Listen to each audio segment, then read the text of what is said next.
flying saucers were real? What if Hitler had a saucer and planned an attack on New York? What if America developed a radar-invisible flying saucer and the CIA used alien invaders as a cover for top-secret military experiments? Tonight, we reveal that all of that is true.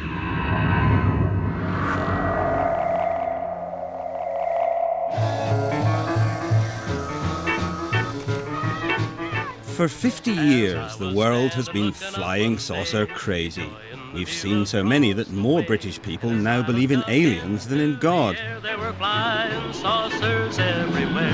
It's just imagination, but I saw them just... The truth is rather more complex. Flying saucers do exist, but they don't come from outer space. They come from Earth and the darkest recesses of military research.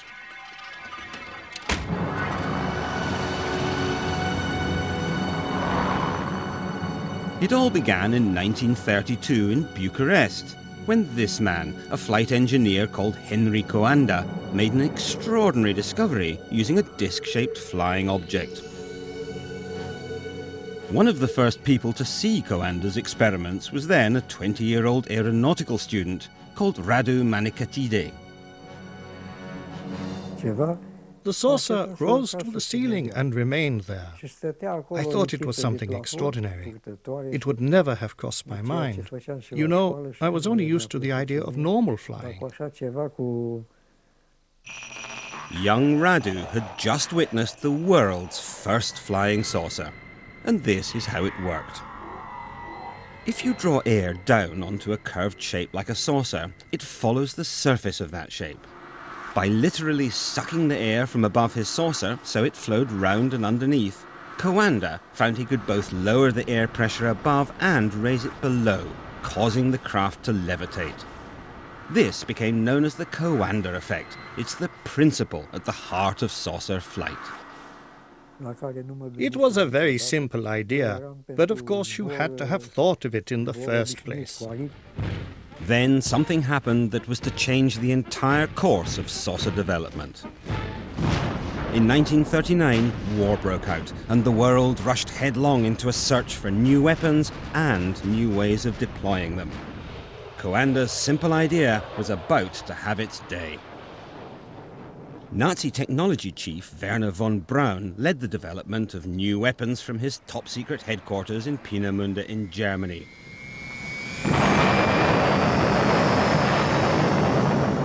Here, he developed state-of-the-art weapons of terror like the V-2 rocket. This was really the central location from which all projects were run for quite a long time. What few people knew was that 260 miles away in Prague, the Nazis had an even more secret research establishment and were working on a fantastic new flying craft. There were as many as 15 prototypes that they built, tested, discarded, and went on to the next one. And the firm at the heart of these frightening new developments? Skoda. The SS was using, and the Air Force were using Skoda to manufacture aircraft of all sorts.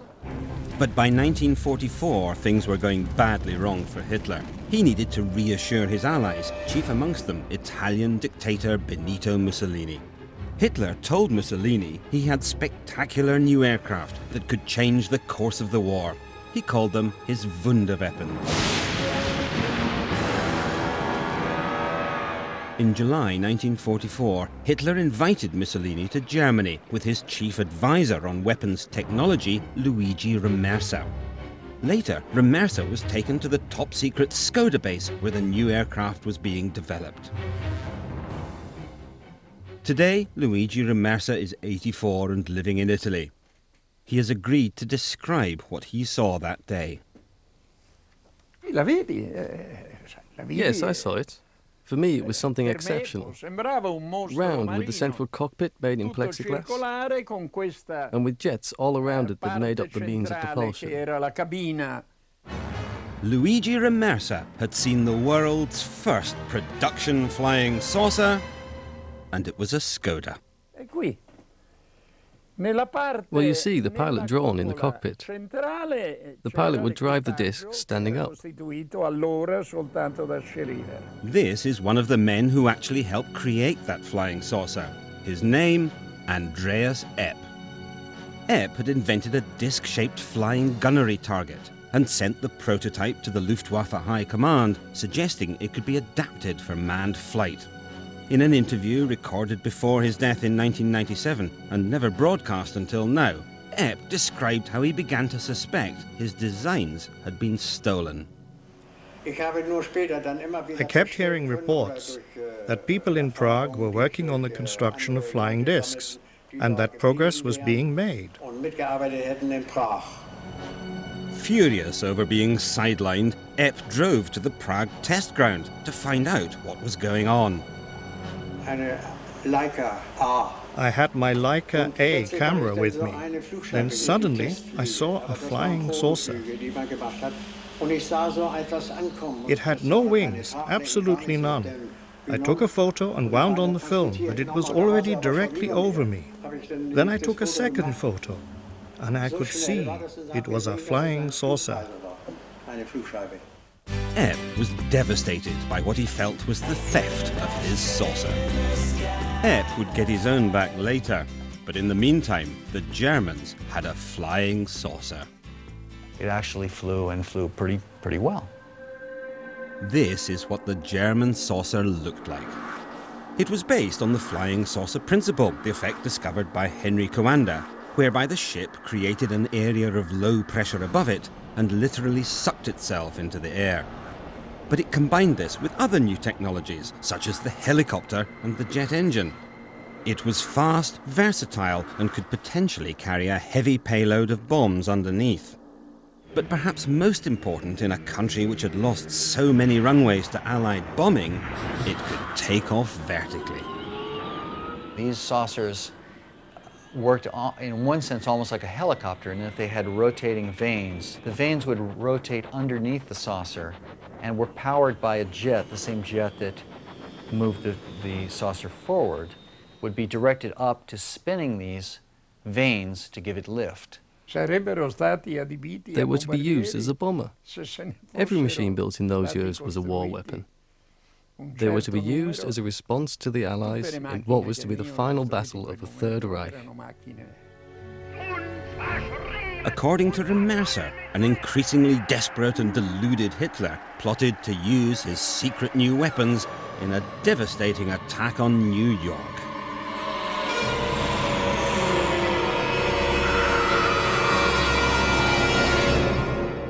Hitler said once, "God forgive me for the last 5 minutes of the war." He wanted to unleash the weapons they'd developed. It never happened, of course. The Russians were advancing on Prague, and while the German rearguard fought desperately on the streets, the scientists in the Skoda plant tried to destroy the evidence of their research. The pressure of the enemy was unbearable, and the airfield was blown up with dynamite, and the saucer blew up with the rest of the equipment. They pushed the saucers from their hangars onto the tarmac, put explosive charges in, and blew them up and let them burn right there on the tarmac in front of everyone. They destroyed the saucers themselves, but the Nazi scientists who built them had survived, and the victorious Allies turned on each other in a fight to get them. So who would win the race for the secrets of the saucerman?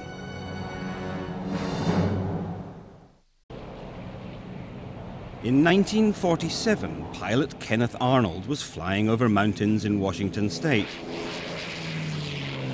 when he saw 9 objects shooting across the sky at incredible speeds.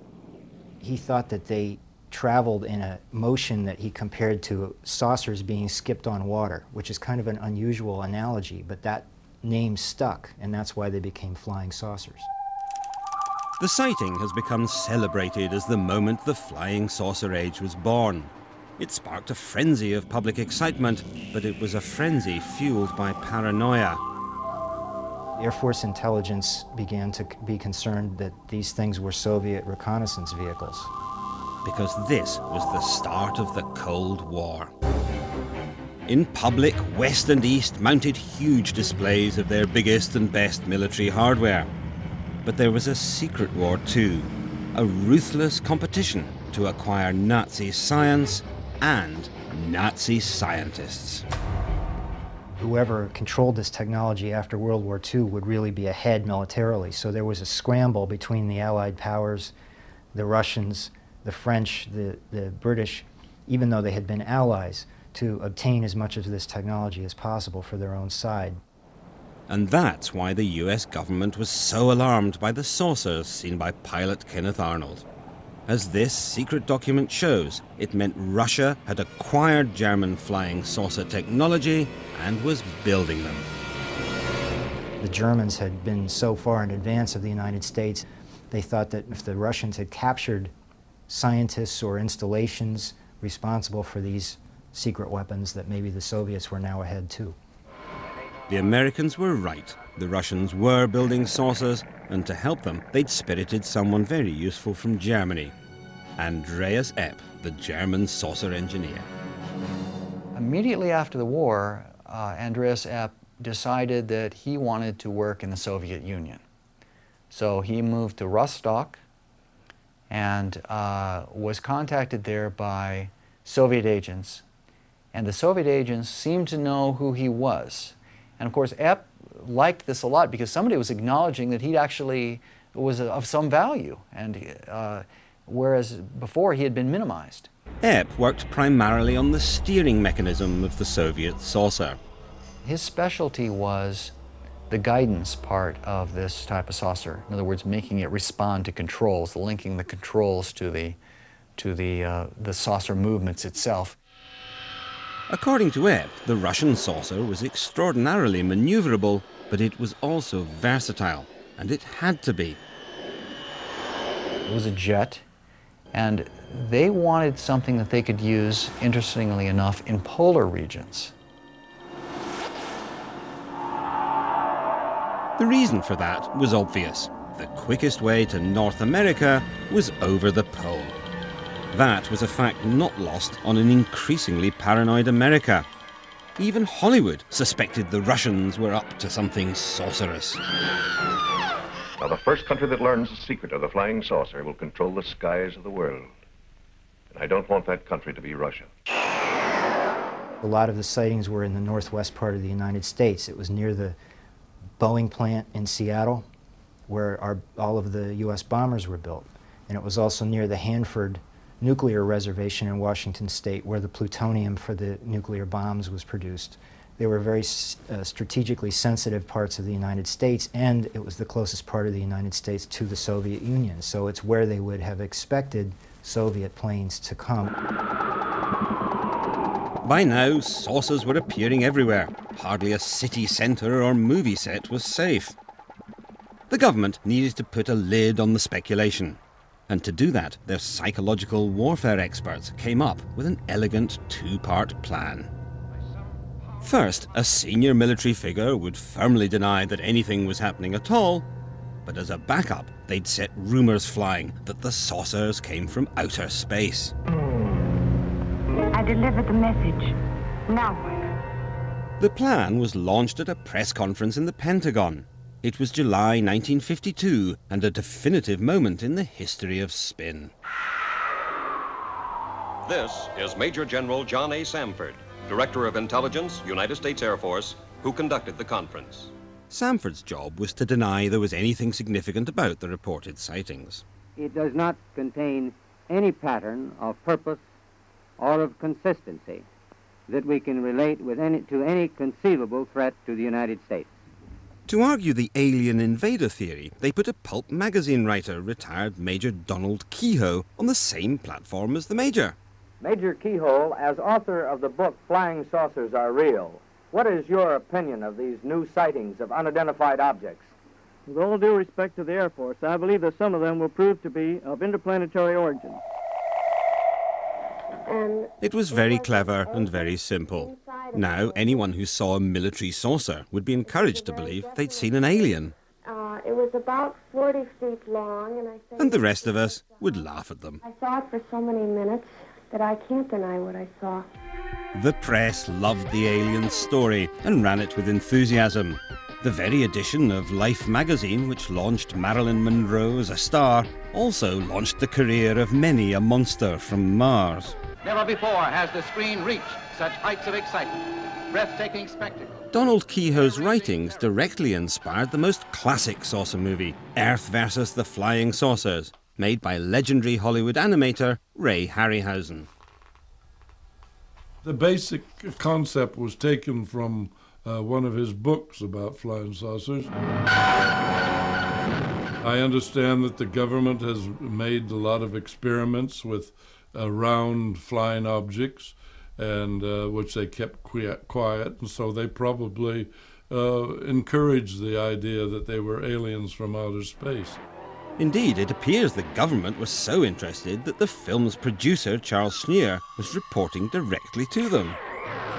Of course, after the script is finished, it's out of my hands, and I'm sure that Charles submitted it to the front office as well as to various space people. Oh, here they come. Oh, there they go. But while American citizens looked to the skies with varying degrees of concern, the men in black were looking closer to home. They were desperate for their own saucers, and just like the Russians, they were looking for former Nazi scientists to help them. In some respects, the Americans did very well. They snatched Nazi technology boss Wernher von Braun and made him into an invaluable member of the American war machine. They also acquired a great deal of German V-2 rocket technology. But while they played with these new toys with rather more enthusiasm than skill, they knew there was a serious gap in their new armory. They had no German saucers. It seems that the Air Force was concerned that the Russians may be ahead of us and that we need to have our own, an answer to the Soviet saucers. Then, one day in 1957, they had a stroke of luck. And once again, it involved the German saucerman Andreas Epp, now living in East Germany. At some point, he had a falling out with life in Eastern Germany. I don't know what it was. It may have been a divorce. Anyway, he ended up in the West, and he crossed the border then and said, "Hi, here I am. I was spying for the Soviets, and I want to tell you everything I know." And the Americans immediately threw him in jail and began interrogating him. And while he was in jail, he started writing and drawing from memory what he had done for the Soviets, the Soviet saucer plan, and what it was going to be used for. With the help of Epp and others, America's saucer program began in earnest. It's an interesting fact that by the late 50s and early 60s, almost all the major aerospace contractors, including Boeing, Convair, Lockheed, North American, were working on concepts for saucer-shaped vehicles for various applications. This is Lockheed's California division, senior member of the Lockheed family, birthplace of an always exciting family of wings. Lockheed was working on a number of saucer designs for the US Air Force. They all have a central engine that would point downward, and the aircraft would take off straight up, transition into horizontal flight, accelerate to very high speed, and then fly at over 100,000 feet. And this was very advanced thinking for the time. The Lockheed engineers were working on a saucer which used a central jet driving a rotor to create the Coanda or flying saucer effect. Once airborne, it redirected its jet to travel horizontally at supersonic speeds. But Lockheed wasn't the only US corporation working on this technology. Convair was one of the other major aircraft companies in the 1950s and 60s. Like Lockheed, Convair had both secret projects and a public face. In this case, Hollywood star James Stewart. Well, that was quite a day I had there. Believe me, that's quite an airplane. In the 50s and 60s, Bob Widmar was a senior designer for Convair and a key member of the team which built the B-58 Hustler. In the early 60s, it was the fastest plane on Earth. Well, that really got me excited. After all, the bird flies Mach 2. Now, Mach 2, that's 2 times as fast as the speed of sound. But Bob Widmar didn't just design jet aircraft. In the late 50s, he was given a stunning new brief to design an aircraft which was invisible. Invisible, at least, to radar. You had to be able to be non-detectable 360 degrees, because even at that time, the Russian radars began being hooked up together.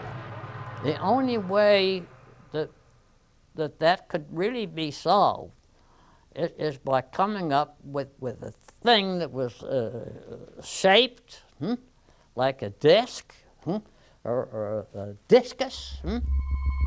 In other words, Bob had to build a flying saucer because the military had realized that a flying saucer would make a perfect stealth craft. Conventional planes are detectable by radar because surfaces at right angles to a radar beam reflect back.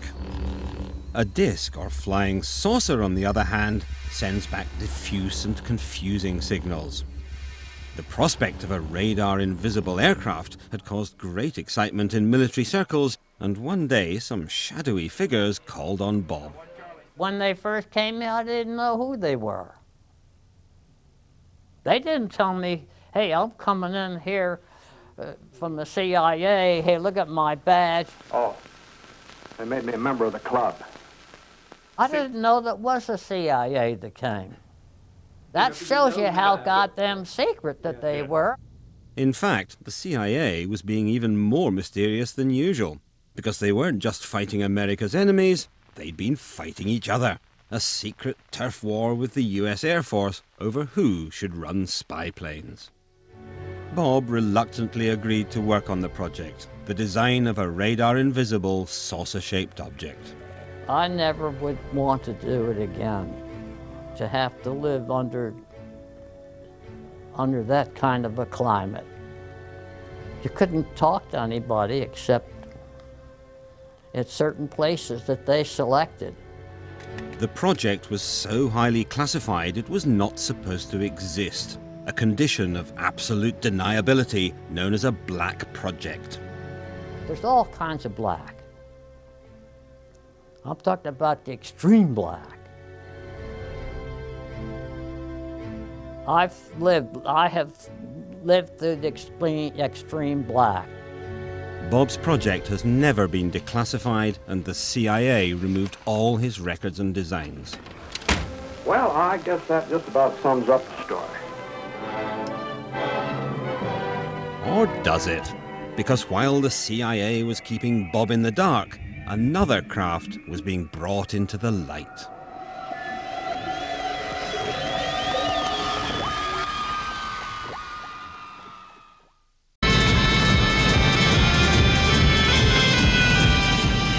In 1961, the world was shown what its builders claimed was the first real flying saucer, invented by this man, John Frost. Well, the US Army are interested in a vehicle which could fly close to the ground, which couldn't be stopped by roadblocks or rivers, etc., and which could jump over hedges and trees. There were, however, real problems with the Avrocar, as Doug Garland, one of the wind tunnel engineers, remembers. We tested the Avrocar in the tunnel, but it was very unstable. You know, if you throw a plate or a hubcap on the ground, it will tend to roll around like this. And the Avrocar had a tendency to do that. In fact, when the Avrocar was first revealed to the public, the whole project had actually already been abandoned. In truth, the Avrocar was not a flying saucer at all. It was actually the world's first hovercraft. It was also the almost accidental byproduct of a very secret and far more ambitious project, a project which had everything to do with flying saucers. Quick question, do you believe in flying saucers? Not in the sense that people believe they come from Mars and places like that, no. John Frost didn't believe in flying saucers from Mars, but he did believe in flying saucers because secretly he was building one.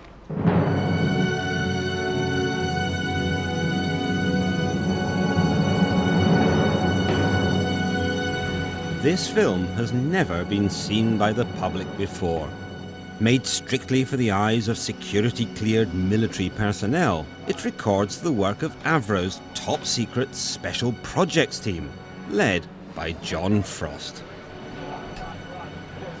The 6 Viper engine test assembly was built by Avro Aircraft Limited to develop a power plant for an airplane of circular plan form.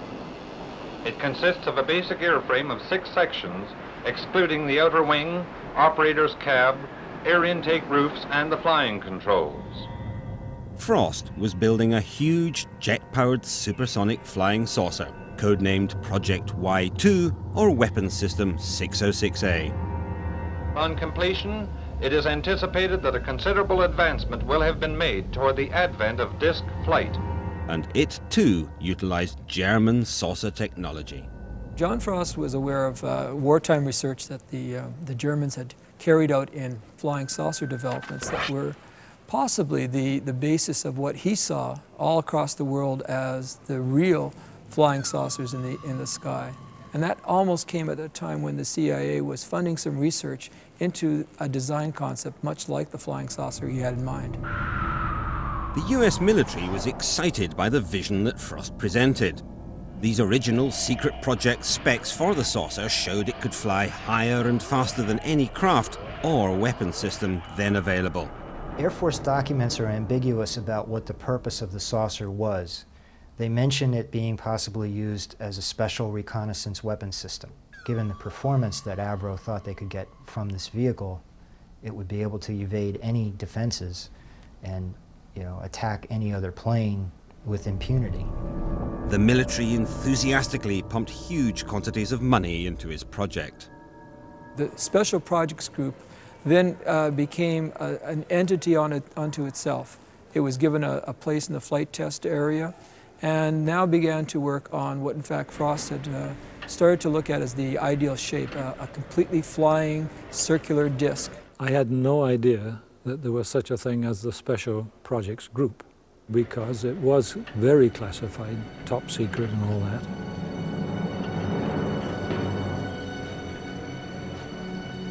Oh, we had guards at all the entrances all the time, and you had to have a special badge, with a special colored dot on it to allow you into the special project area.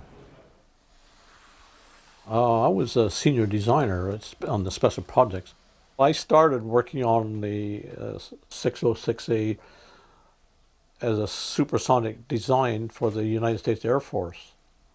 And the design he was after was in fact the most coveted designs of all aviation designer, a completely all-enclosing bodied aircraft, a flying disc. Everything Frost had in mind was always a circle. He never wanted to change the plan for me.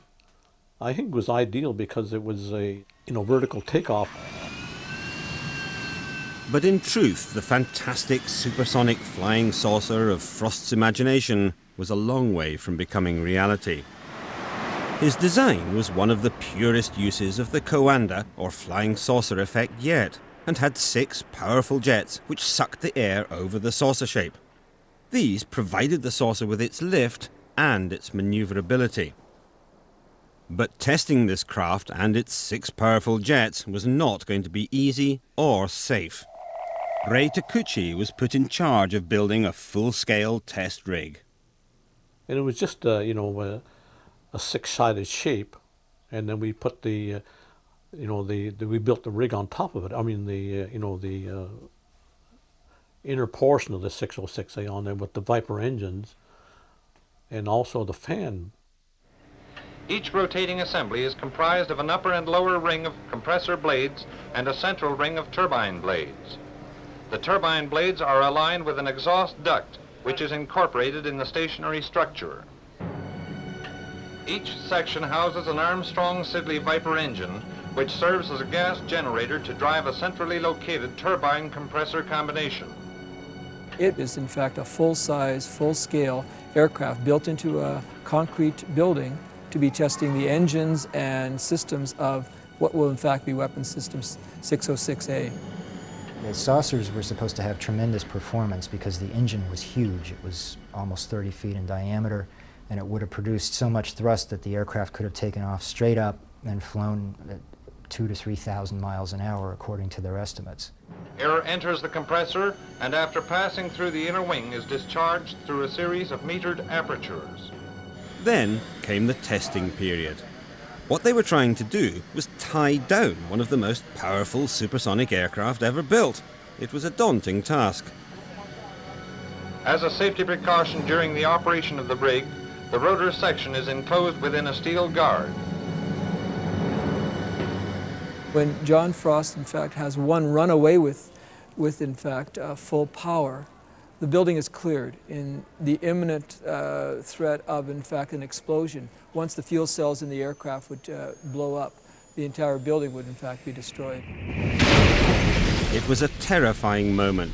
The engine was out of control and about to destroy the entire saucer project. One of the engineers that happens upon the scene walks into the building and simply removes the fuel line from the runaway engine. It gradually comes to a stop.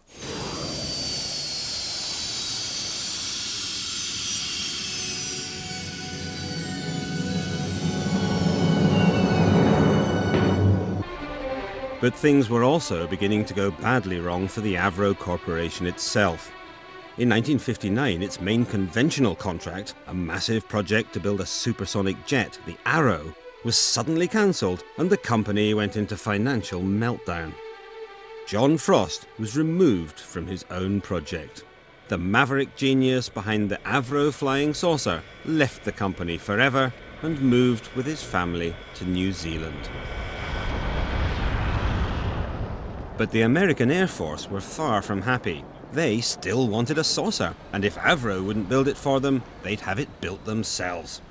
John Frost's supersonic flying saucer, like so many others, was about to disappear into the blackest recesses of the American military machine. Well, last I heard was 606A went to Bell Aircraft in Fort Erie, I believe it was. From then on, all that remained was rumours. In the years following the disappearance of Frost's saucer, sightings, many laughably unconvincing, continued to grow. But some turned out not to be a product of fevered imaginations at all. The CIA's U-2 spy plane was a classic black project.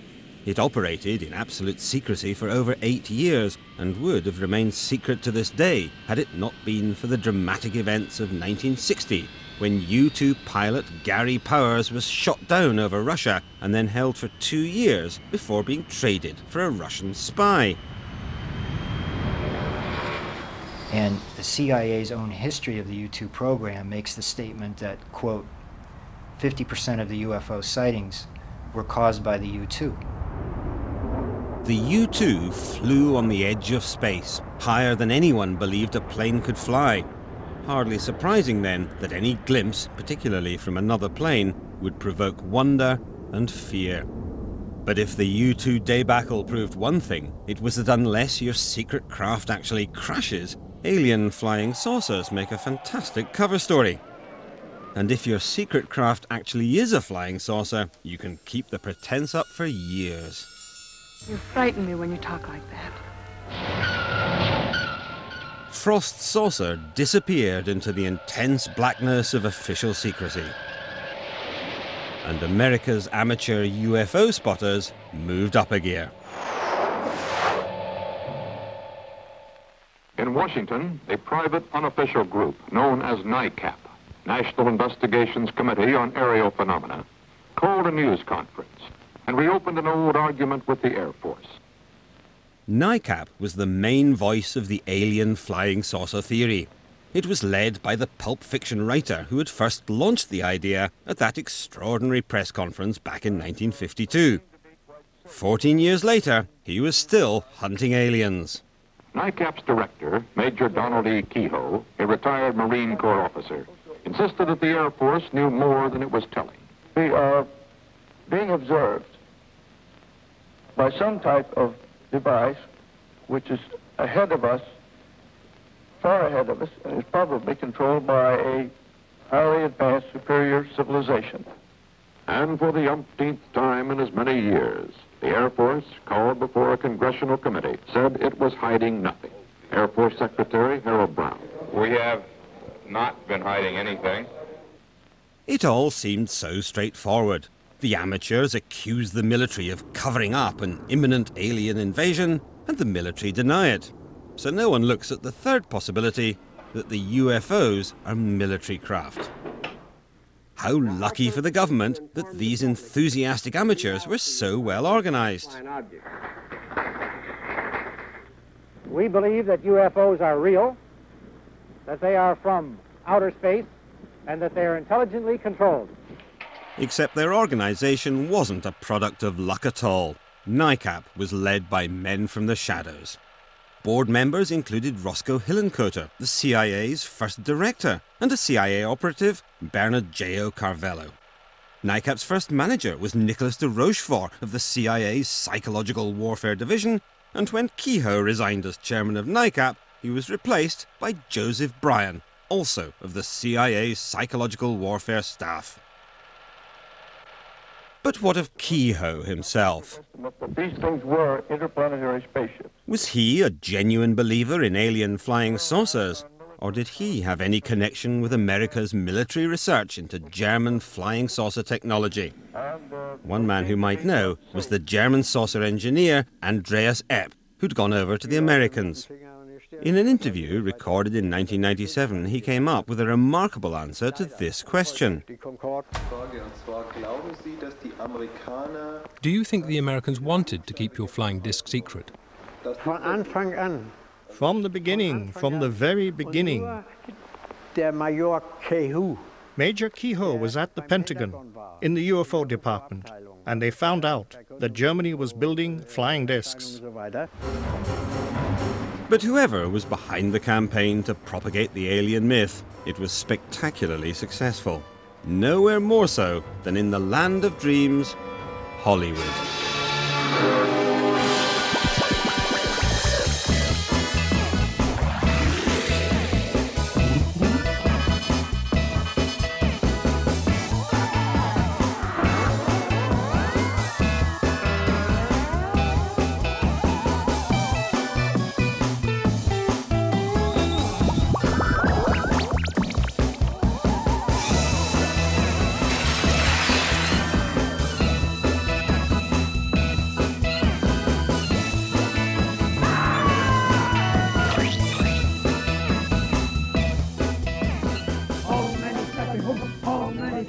It even sparked a religion.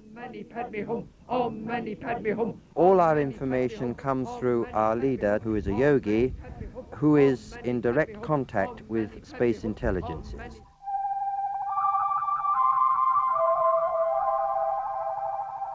We are your friends. We are your friends. Please contact us. Then, on the 11th of November 1987, they did. It all began when a successful businessman called Ed Walters saw a strange light above his garden. He grabbed his camera and took this photograph.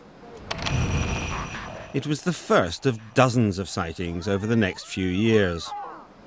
Oh my God! I'm gonna follow it down. I'm gonna follow it down. When the still pictures were enhanced, they seemed to show something that looked remarkably like flying saucers. The saucers were witnessed by hundreds of people, from policemen to priests. Look, drop! Look!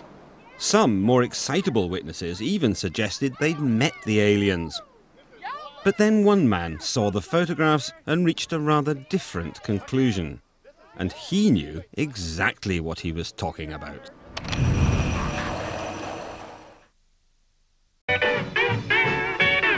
Gulf Breeze, Florida. 17 years ago, this was the location for one of the most sustained series of flying saucer sightings in American history. Most of the hundreds of people who saw them became convinced they were watching aliens. But one man thought differently. Any time that somebody says that there is something doesn't necessarily mean there was something. They have to be able to meet a scientific criterion of being real. Upon coming across the Gulf Breeze sightings, however, the configuration was radical enough that we could see up inside. And that was up inside was light, and it as though it was hot.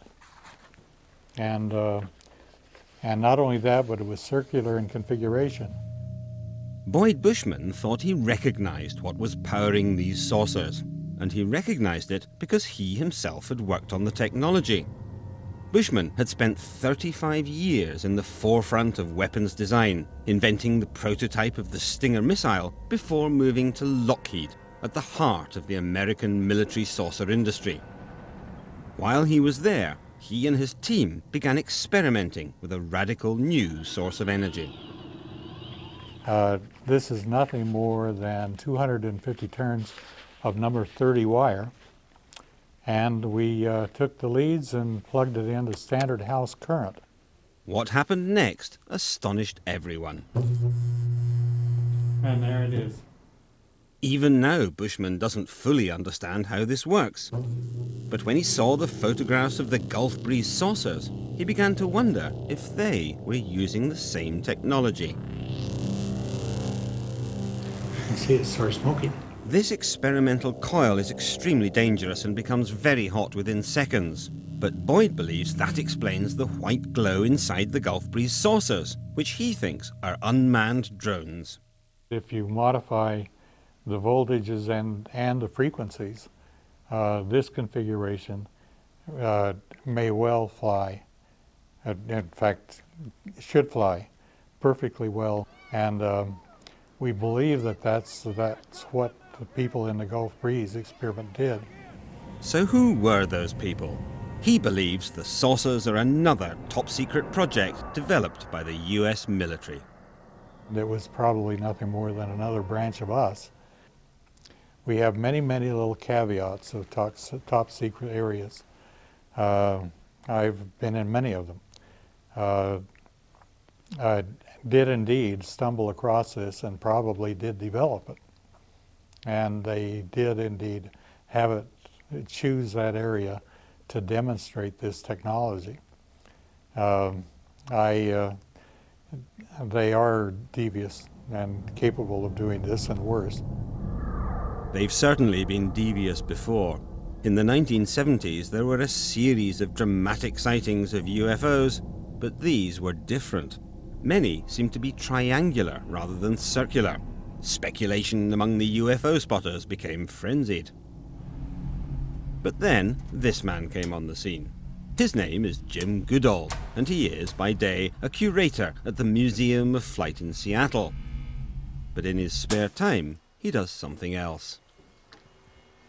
I go out in the desert when I have a chance. I've been out there over the last 15 years, about 80 some odd times. Jim visits top-secret aviation sites to photograph America's covert black projects. The best way to avoid being spotted is to rent a vehicle that's neutral in color. I had some infrared suppressive camouflage netting. I put that over the vehicle, throw some sagebrush on top of it, and they look around, they don't see anything that's obvious. In 1988, Jim took a photograph of a craft that had been shrouded in the blackest secrecy for over 10 years. I had my cameras out. I heard something take off. I saw a T-38 in the air, which I identified. And then over my head came an F-117. The F-117 is the stealth fighter. For over a decade, it had been flying in the skies over America, any sightings conveniently explained away by the alien myth.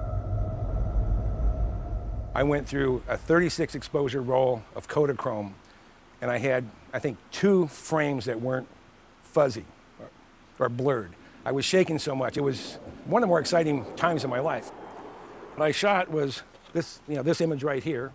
With this photograph, Jim revealed the truth of the triangular sightings. If you look at an F-117 head on, it looks like a flying saucer. So if you can't identify it, it's an unidentified thing. So if you don't know what it is and it's in the air, it's a UFO, an unidentified flying object. In the years following Jim's photograph, the flurry of triangular sightings abated, but the sightings of circular craft did not. Just last month, the Mexican Air Force released some extraordinary UFO footage shot by their pilots using infrared imagery. Bizarrely, although 11 craft could be seen, only 3 registered on radar. So, have the real aliens finally arrived? Or could these saucers too have something to do with the American military? Now, a dear friend of mine was named Ben R. Rich. He replaced Kelly Johnson at the Lockheed Skunk Works. And about 10 days before he died, I was speaking to Ben, but he told me, he said, Jim, we have things out in the desert that are 50 years beyond what you can comprehend. They have about 4,500 people at the Lockheed Skunk Works. What have they been doing for the last 20 some odd years? They're building something. Dad, when you're out there, did you see anything? Let's not start that flying saucer nonsense again.